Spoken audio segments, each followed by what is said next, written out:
Hi guys, welcome to Machu Picchu, Peru. Finally made it here today. Last time I talked to you guys, I was in Cusco, and so the next day I did a tour of the Sacred Valley, which was really cool getting to see a lot of stuff, although it was super rushed. Not a lot of time in each spot, but we got to check out a lot of different Incan ruins. I don't remember the names of all the places. There were about 5 different stops, but we got to see how they used to basically do their agriculture back in the day, where certain areas is kind of like, actually they have it here, but stone ledges, you would say, and there's like different layers going down the mountainside. And then other places they do circles, so it's like you can see these stone circles going around in the ground. Looks really cool. And we had also learned that in this area where they had the circular stone things for the agriculture, because it's in the mountains and it's high up and they were growing corn and all this other stuff, the way that they did this, the Incas, they actually created like microclimates, so they were able to grow all this stuff, which was really interesting. Definitely ahead of their time. And we got to see also this area where they had more of those kind of stone ledges, but at the top they had this giant rock where they used to do sacrifices, and they used the lunar calendar, so they were telling us how everything's just lined up perfectly. Like there's this face on the mountain across from there, and then I think when it's the solstice, the sun comes in right like behind the face on the rock, and it hits that huge stone where they do the sacrifices. So it's cool getting to see all these different spots and learning about a little bit of the history of it. We also went to this area where they're kind of like salt flats. I don't know if that's what you call it, but it looks really cool. There's all these squares cut out, and there's 3 different layers of salt, they were saying, that it forms. So the bottom layer they use kind of for, I want to say, like thermal baths, he said, and then the top 2 layers they'll use for different things like cooking and other stuff like that. So got to check that out as well and see some of the products they make with the salt from there. We also got to see this other area where, of course, they want to sell you things, but they show you, again, like how they make a lot of different products and things, different ways that they dye everything. And the lady was also telling us that in their culture, basically before a woman gets married, she has to make a poncho for her husband-to-be, I believe, or for the mother-in-law to be. But anyways, like she has to do this before she's allowed to get married, kind of to get approval from the mother-in-law. That was interesting. And I'm trying to think what else. There were like several different things. Oh, they also showed us how they washed their hair using this root. I don't remember the name of it. So they like basically would use a cheese grater, scrape this root into water, and she demonstrated by showing us like this really dirty llama hair, and she used the natural shampoo to wash it, and it was like perfectly white after that. So really cool. Too bad they didn't sell that at the place, but it was interesting. Also learned how to say thank you in Quechua is añay.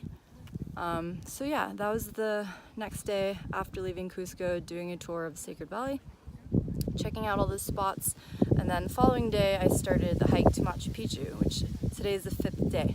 So it's been really awesome. Definitely glad I did it, besides the fact that we have to wake up super early every morning to start hiking. But the first 2 days were harder. The second day was the hardest and longest, but we've been camping for the most part every night.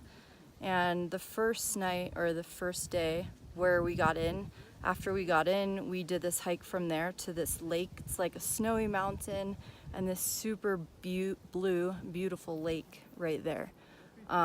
Anyways, so it was beautiful. Some people have been dealing with the altitude sickness because it's pretty high up. Salcantay is the name of the hike, and the mountain that we get to the highest point of the hike on the second day. So we've been able to see a little bit of everything. The scenery's changed a lot from that blue lake, snow-covered mountains, a lot of green, jungle. So it's been pretty awesome. And the last few days haven't been as bad.